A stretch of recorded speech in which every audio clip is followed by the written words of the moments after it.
Hello, you wonderful people, and welcome to another episode of Not Too Comic Book. This being a show where we talk about TV shows that are adaptations of comic books. For today's episode, I'm going to talk about the series premiere of Mission Yozakura Family. A great series premiere. A lot of really interesting things went down in this episode, so let's break it down. So going into this, first and foremost, I've never read the manga. I went into this knowing somewhat the premise because I remember looking up the premise a little bit before the show even started airing and stuff, but obviously it's taken me a while to get around to this, but I was excited to start the story. Obviously, I went into this knowing, like, right, Tayo's, like, family died, and his connection to Matsumi being part of a spy family, but, like, once again, I read, like, the bare bones of the general premise, so, I guess I already knew Tayo didn't know about her family circumstances, but I didn't know her family circumstances or what they are. Because I thought, like, right, I thought she had, like, a mom, dad, maybe some siblings, but I thought it was kind of like, almost like a Yakuza type of thing of, like, I thought it was kind of something like that, except she had spies for family members, but her, or at least from what we've seen, her family is a makeshift group. It seems like they come together. Like, I wonder, is it kind of like an orphan family? Like, did you have to audition for it? Did someone select each member of her family? That's why I'm curious how that works. Because this show, I didn't even think about it initially, but watching it now in the aftermath, I mean, having only watched one episode, it definitely gives me Katakyo Hitman Reborn vibe. Either way, circling over to Tayo, I wasn't expecting his circumstances to be like, I mean, it's understandable, the trauma of having lost your family, like, of course that would make it so he has this underlying fear of getting close to people, and we see that he hasn't really had an opportunity to, people reach out to him, but he has a hard time reaching back out, and he wants to, because he has his 3 friends who are inviting him to things, but they're like, oh, like, and they realize not to pressure him because they realize, like, oh my god, he was so nervous that he's basically blacking out because he's foaming at the mouth. Just saying, like, no was too much for him. And it's like, right, they get it, and they're trying to give him his space and stuff like that. To try, like, they're not trying to pressure him, but they're like, hey, we just want to hang out with you. And he wants to as well, but he's got such a deep-seated fear of getting close to someone because, yeah, you get close to someone, they're just going to end up dying regardless. He felt like that with Matsumi, but Matsumi wouldn't let him push her away. It's like, no, I'm gonna stay by your side. They've been friends since childhood, you know, that type of situation. Considering how their character models looked when his parents died, it couldn't have been that long ago. Because to be fair, like, the school he's at right now, I'd assume he's in high school, because they were like, oh, you've been in our class for only in our class for like a month. So that's why I feel like it's got to be a situation of, like, this got to be like the beginning of the school year or something. Because, like I said, him and Matsumi, like, look pretty much the same age as when his family died. Which, speaking of his family's death, having not read anything, having only seen this one episode, it feels like, just storytelling purpose-wise, there has to be more to his parents' accident. It couldn't just be an accident. It must be tied to the spy world. There had to be a little bit more going on with his family. Maybe not. And maybe that's also why Matsumi made such a point to stay so close to him. Like, either the rest of the family knows this, or maybe this is something only she knows, or maybe only certain people in her family know. That maybe that's why Matsumi wants to stay so close to him, because she knows something happened to his family and she wants to protect him. Like, or maybe it's a situation of she doesn't know anything. Either someone else does and she doesn't know, or no one knows anything, and it's not going to be until later on in the story that not only Tayo, but Matsumi and her entire family, the Yozakura family as a whole, find out that there's more to Tayo's circumstances. Maybe not. I don't know. Like I said, that's just me knowing nothing, just spitballing that this early on in this series. That also should be another thing too. It's not like Tayo just lost one person. He lost 3 people: his mom, his dad, and his little brother. It's like, that's enough to cause that trauma in you to not want to get close to people. But I think Matsumi has the benefit of not only being the closest person to him as his best friend and his childhood friend, but also the fact that she's the one person that also didn't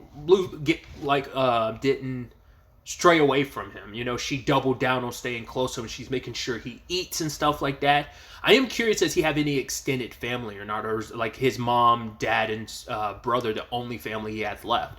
Either way, we get introduced to essentially the vice principal of the school, which him immediately eating the food Mutsumi was trying to feed the Taiyo. You're like, okay, there's something weird there. And I thought that was kind of an interesting reveal, because at first I was like, the guy's obsession with Mutsumi, because even Taiyo was like, yeah, but how would he have all these photos, especially stuff from when she was 5 and 3? It was like, you'd be playing the long game, so it's like, you're tied to it. Because I was thinking, like, right, that's got to be like her bodyguard or something like that, because of the spy thing.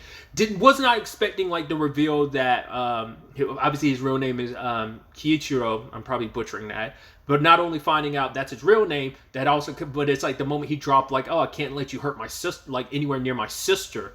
And then even Taiyo was like, wait, what? So I guess he's never met any of Mitsumi's family despite them being friends. Not unless there's something happened and he's just been kept out of the loop of, like, because we don't know if her mom or dad are still around and they're just out of the household right now and it's just her and her siblings currently. But yeah, like, he's, as we learn about Kishiro, that he is got a very, very yandere-esque sister complex, because he was supposed to protect her at one point in time and she got heavily wounded, and the white streak in her hair is a permanent reminder of his failure, and he basically had a mental breakdown because of it, and now he goes above and beyond to protect her. So that's what I thought was so interesting. It's like, he was like, right, I turned a blind eye to it so long, yours and Mitsumi's relationship, Taiyo and Mitsumi. So he's like, yeah, just let that go. But now, like, apparently there's a threat on Mitsumi's life. But it's like, why would you go after Taiyo now, considering, like, they've known each other since they were, like, so young? So, like, you know, because she even said, like, later on, like, right, they've been friends for at least 10 years, because she's like, yeah, I had to keep this secret from you for like 10 years. So she must have, like, gone out of her way to be like, oh, no, don't come over to my house. Well, if I ever went anywhere, I'll be over at your house, or we go somewhere publicly. Like, if we ever hung out, it'd be publicly, never at my house type of situation, because she never wanted him to know about, probably because of the life she leads, it makes it hard to have friends. So there's actually an interesting parallel between her and Taiyo. That might also be why she goes above and beyond for Taiyo, is like, I know what it's like to lead a lonely existence. Yes, I have my family, but we don't know what her friendship situation is necessarily like, because the boys at school are like, oh my god, I can't believe she's going so above and beyond for Taiyo, because she's kind of like the prized idol. Everyone's like looking at her like she's amazing. We did see her interacting with a student at the school, but we don't know, like, whether she gonna keep, like, she's very friendly presenting, but she might keep people at a distance type of situation. It could easily be that. So, but anyway, circling back, like, kind of going back on that white streak thing, really interestingly enough, it is funny that when Kiichiro showed up, like, he was talking about, like, that white streak and focusing on it. He was kind of he's like, oh yeah, like, that beautiful white streak of yours. He's saying it so nonchalantly like that, like he finds it adorable about her, which is sad considering how much trauma is associated, not only for the stress that it caused Mitsumi just on a personal level, but also, like, the reminder of his failure. And every time he probably looks at her, it's just a reminder of, I failed you that one time, I'm never going to fail you again. Like, he makes sure that no one ever gets close to her. Hence, like, the boy who tried to confess to her, he's like a third year, and, you know, she kind of shut that down, but I can't remember if she was like, oh no, but he kind of bailed away, and it's like, well, Kishiro ended up, like, handling that. So, but before Kishiro could get to Taiyo, Futaba shows up, and then they all introduce, well, the family as a whole introduced themselves to Taiyo, and basically introduced the whole concept of they are spies, specifically freelancers, which I thought was interesting, because they're like, yeah, being a spy is not that, like, crazy of a thing. Like, there's so many spy families around, and there's, like, cheap, like, more official ones on like a government level, but then there's people like them which are freelancers, and there's also ratings. Apparently they're pretty high up. We got like a 4.8 stars, so it's like interesting. There's also social media, and just like obviously the whole crazy thing of like, wait, spies are such a public thing and it's kind of a known thing, and there's social media presence for this type of stuff. So what's that all about? You know, so that's interesting. Obviously, like I said, we only just got introduced to these siblings, so we don't know their full deals, but when they ended up fighting Kishiro, we kind of got introduction to some of their things. Like, Futaba seems like she might be like the head enforcer of the family to some extent, because Kishiro is kind of like the main main guy because he's kind of the one that's got the biggest reputation. What was it? The #1 male spy that all the female spies want to be hunted by or something like that in front of a magazine. So we have that, but Futaba seems like she's extremely strong. The way she was able to twirl Kishiro around and slam him.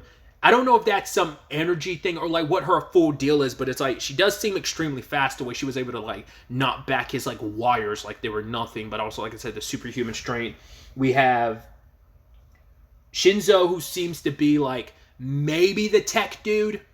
I don't know, because it seems like him and Shion might be the tech people, because he was almost in this like garbage pail like device, but like he almost kind of gave me like Oscar the Grouch type of vibes, but also like it is kind of like a mech to some small extent, because like the arms came out and were meant to like hold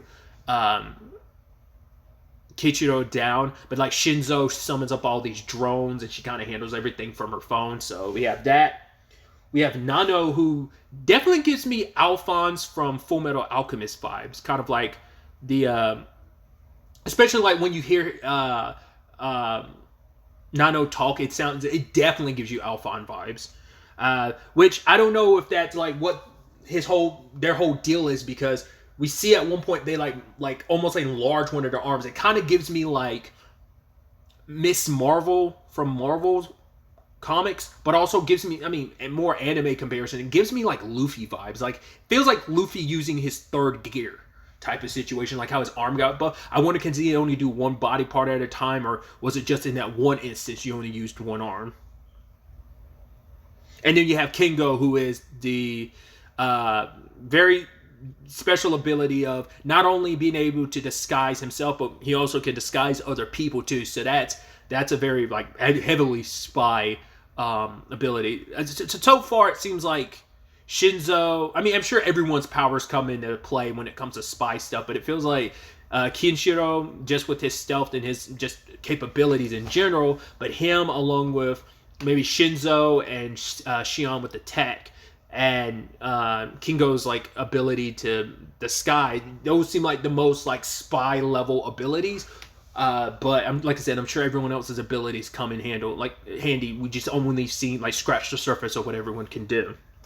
Oh yeah, we also got introduced to the guard dog of the family, Goliath, which I'm also kind of getting the feeling like, oh, you're kind of cutesy now, but there might be a time where you transform into like a Cerberus like beast or something like that. So I'm curious to see what becomes of that or not. Like I said, just got introduced to the family, but yeah. I mean, it's also a display of, once again, how good Kishiro is. Because even from the beginning, I think it was maybe Shion, it might even been Futaba. One of them was saying, like, yeah, even all of us against him, we have like a 30% chance of winning. There's also a 42% chance that one of us is going to get so injured that it's going to take like 6 months to recover. And then there's also like a 25% chance the house is going to get burned down. So luckily, none of that kind of happened. I mean, the whole 30% chance winning even together, yeah, that kind of happened. I mean, they weren't all fully attacking him at once. It was like, it was really 3, because it was like Nano,